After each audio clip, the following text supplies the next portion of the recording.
so much for having me here today. I'm going to talk to you about something I'm really passionate about, and that's Agile marketing.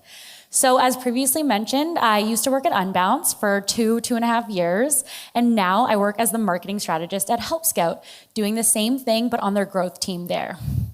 What I want you to do right now is I want you to think that you are just about to ship a marketing campaign, launch a new product, or start a new business. You've spent probably years thinking about the product or business and maybe a couple of months working on your campaign. You launch it, and what happens? It completely fails.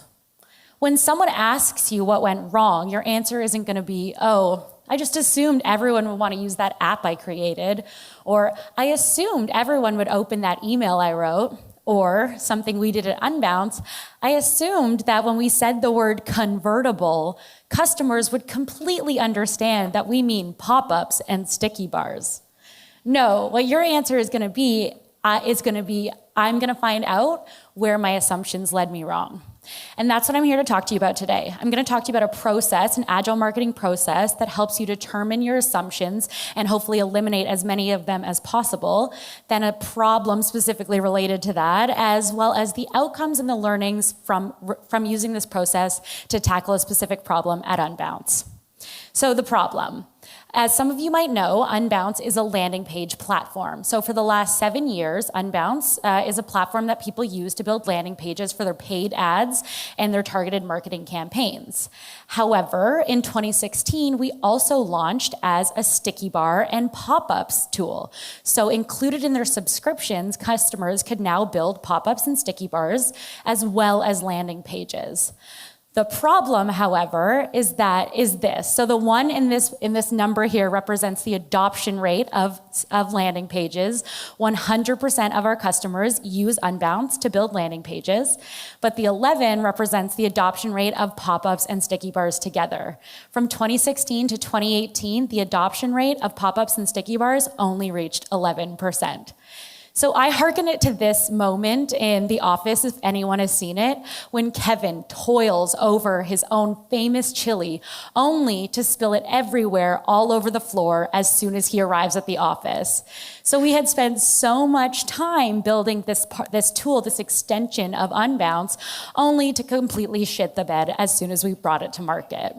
So the problem then isn't our adoption rate, it's actually how do we get ourselves out of this huge hole that we've created over the last 2 years. Enter this book. You might have read it. It's called Sprint: How to Solve Big Problems and Test New Ideas in Just 5 Days.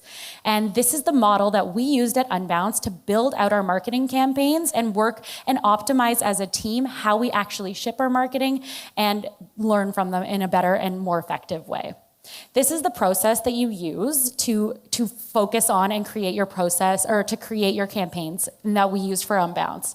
So it starts with a heavy map phase, and this is outlined in the book, and of course you'll see my slides. So it starts with a mapping phase where you look at research, you ask the experts, and then you set your targets. And I'm gonna walk you through every single step today, so don't worry if you miss something here.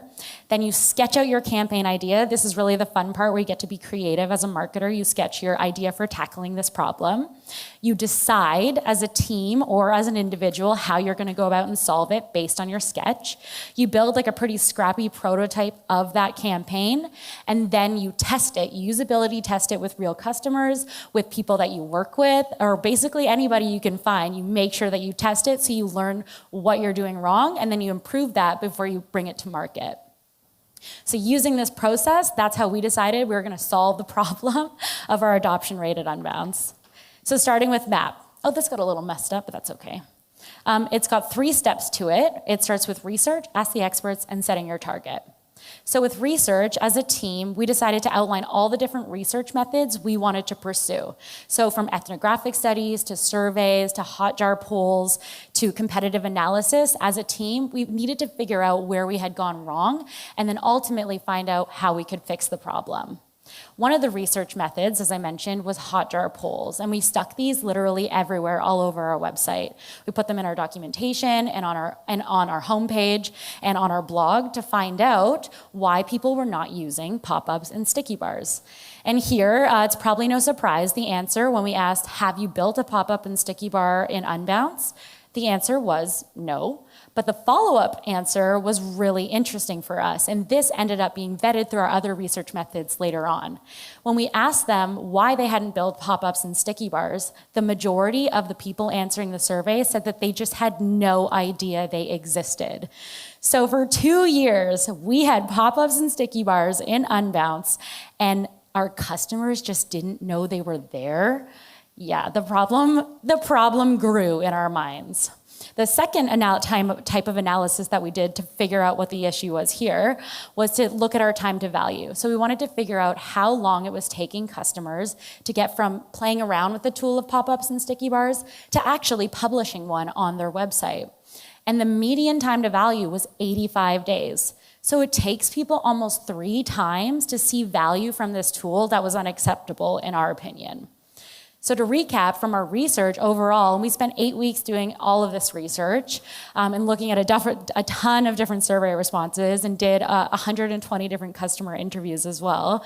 We found out that yes, the majority of our customers just don't know that sticky bars and pop-ups exist, and B, of those who do, they're just not seeing value fast enough. So that's why there's a lot of a drop-off rate there. So this is how I felt after our research phase. I was like, great, this is gonna be a pretty uphill battle if we didn't think that already. But then we moved on to asking the experts. And so what we did is, since we had figured out that we'd done a pretty bad job of product marketing ourselves, we wanted to ask people from companies like this, who we think are doing a good job in product marketing, if they had any advice for us. We basically said, yeah, we're kind of in a bit of a bind here. And when we told them the issue that we were facing, they were like, every single one of them was nodding heads. Like, that was a pretty brutal situation in their opinion. But the advice they did give us, and across the board from talking to all 4 of those different company product marketers, was that what we need to do is we need to figure out all the small, digestible problems that led to this huge, juicy one, and then start tackling them along the way.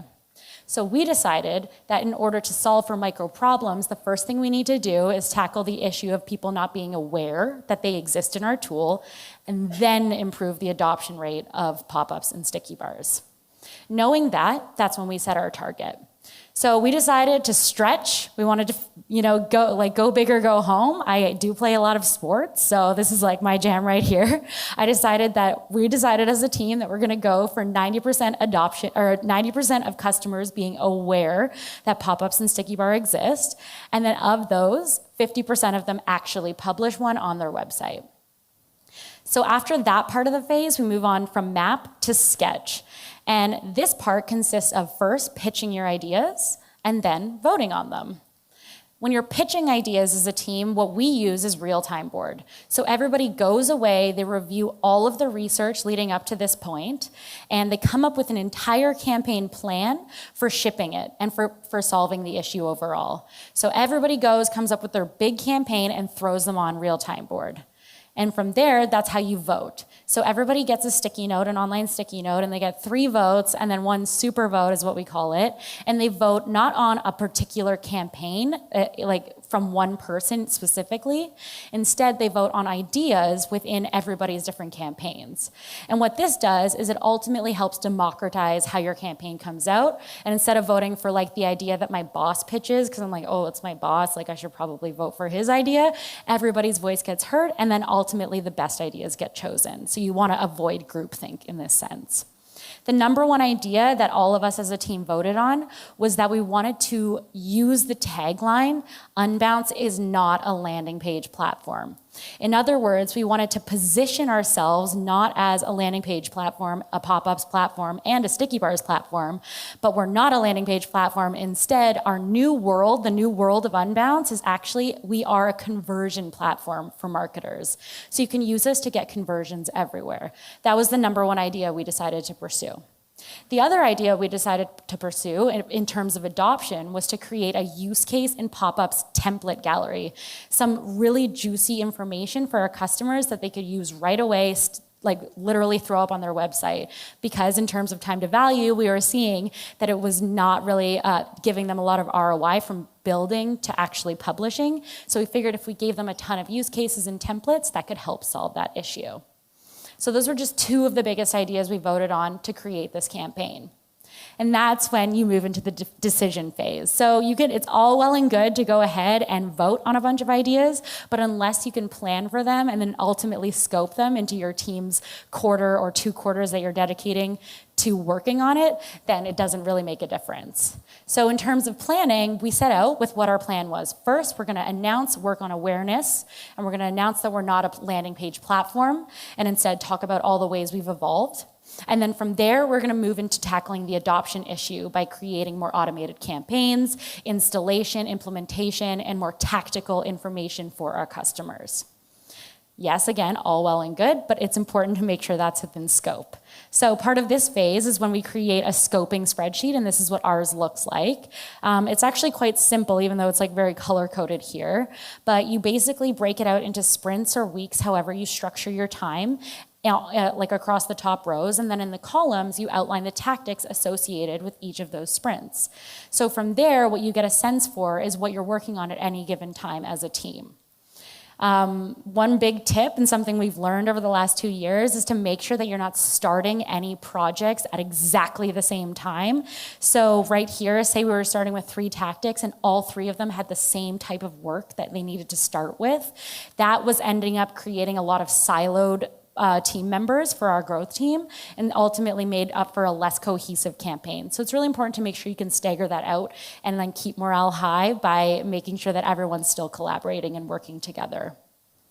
Then you build your prototype. It's super simple. You just basically come up with building just enough. So you essentially take everything you've planned for and you build it all. But you build it all in the most scrappy way and the scrappy way possible. We ended up spending about a week as a team collectively just dividing and conquering and building all of our campaign assets.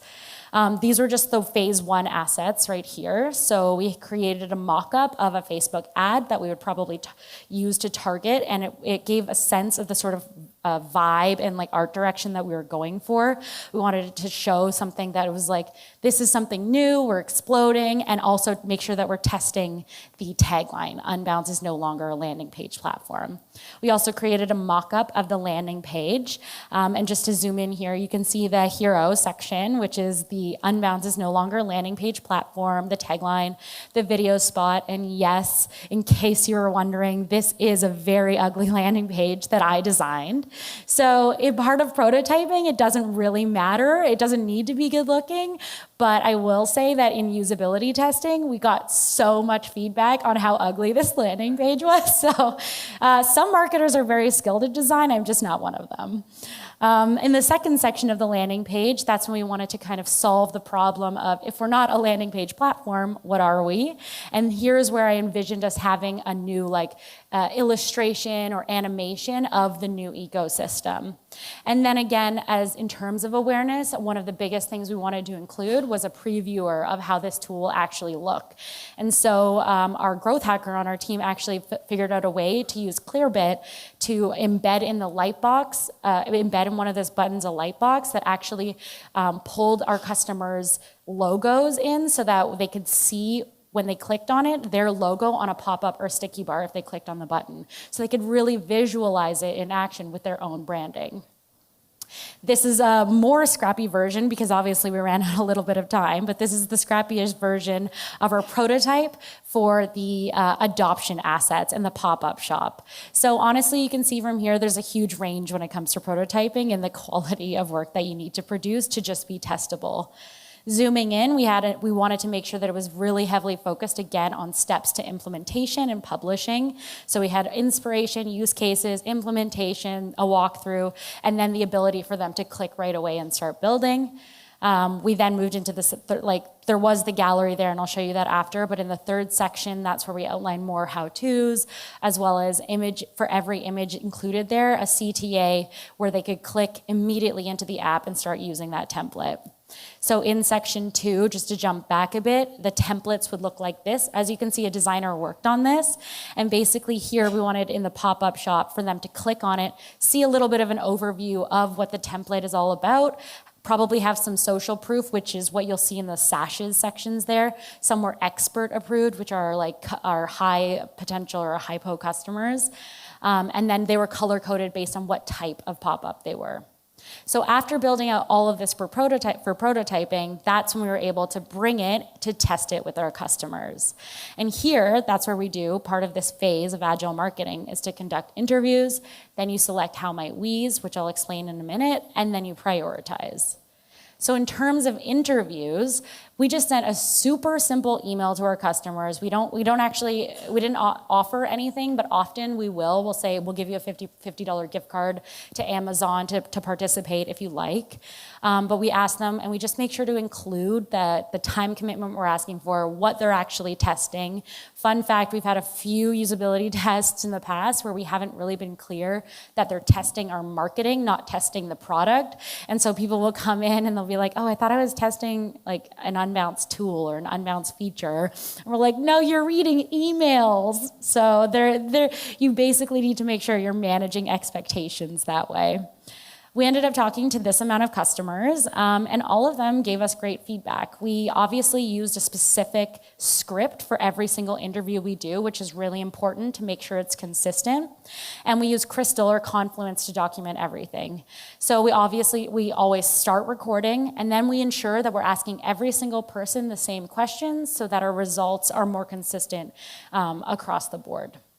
Essentially, and anytime you're interviewing your customers or interviewing anyone, the main points that you want to get across are how they're interacting with the content. Are they clicking on things that seem clickable, or is a button broken? And on the flip side of that, are they feeling frustrated as they're scrolling through your landing page, or are they getting really excited and amped about it? And then does it feel like when you're watching them look through your content, are they feeling motivated to actually get through it? So these are just some basic user research ideas to use in marketing, but often we hadn't been using them and we found them very effective in this campaign. But from there, the main point is to create what we call how might we's, and this is outlined in the book as well. So how might we's basically transform a piece of feedback into something that's actually actionable for your team to use. So a customer might say something like, get to the point faster, reduce the amount of copy, which is pretty prescriptive.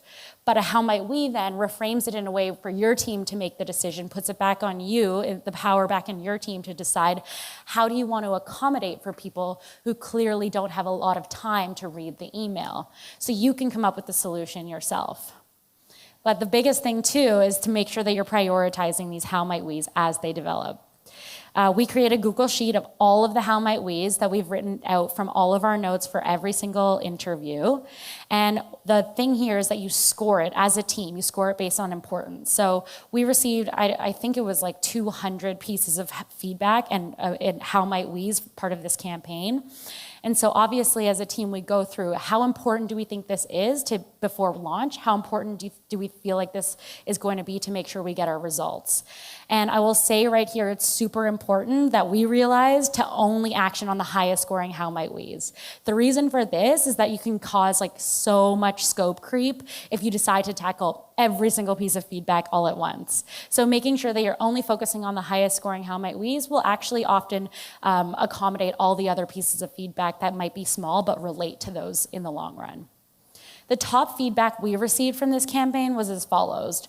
One was to reduce copy and get to the point. As marketers, I know my team specifically, we love to write, we love to explain, we love to use what Hannah calls jargon words, but this was often the feedback we heard that we need to reduce that in our campaign. So we decided that we were gonna use more demonstrative media to explain what Unbounce is and what Unbounce isn't. So don't just use copy, use mixed media. They also gave us feedback to use pop-ups more and actually show them how they work. So our solution then in all of our content was to just sprinkle pop-ups and sticky bars literally everywhere. So on our landing pages and within our emails, we would have images of them, and we would show all the different types and tactics that you can use them with. Another piece of feedback was to prioritize that they're a tool for websites. Often when we were interviewing our customers in usability testing, we were finding out that they just thought it was an amplification on landing pages, which is not what we wanted. We want them to put them on their website. We want them to put them on their blog. We want them to put them everywhere. So we needed to make sure that we were constantly tweaking our copy to make sure the word website was everywhere and in front of the word landing page. And then finally, we did receive some negative feedback on the tagline. So that we had a few knee-jerk reactions from customers when they read the tagline, Unbounce is not a landing page platform, but the majority of customers that we interviewed actually didn't. They were pretty fine with it, and they're like, it sounds kind of clickbaity, but we actually feel like we'd probably open this, so it might be effective. As a team, we decided that it was really important for our campaign to continue with this tagline, but anticipate going forward that we might hear a little bit about it from our customers. So once we've done that, we've gone through the whole process, it was time for us to launch. So after taking all of that feedback, the prototyping, the research, here's what we came up with.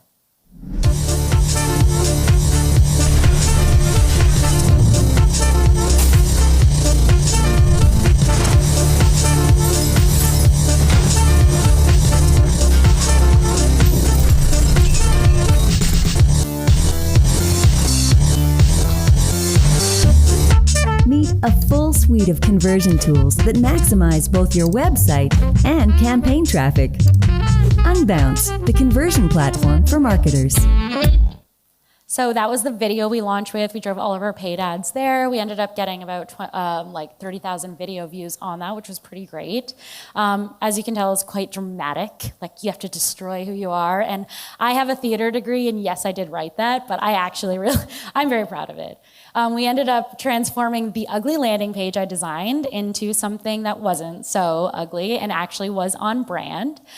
So we had no longer a landing page platform. The structure stayed the same. It's actually a video background, and I'll just walk you through kind of a little animation I created of this. So taking all of our feedback, we made sure that the video was embedded right there. The explanation of what we aren't was then immediately solved with what we had become. And again, that little animation, which I'll show you, the fact that they can do it with their the builder, and then we use pop-ups and sticky bars throughout, which was, again, customer feedback.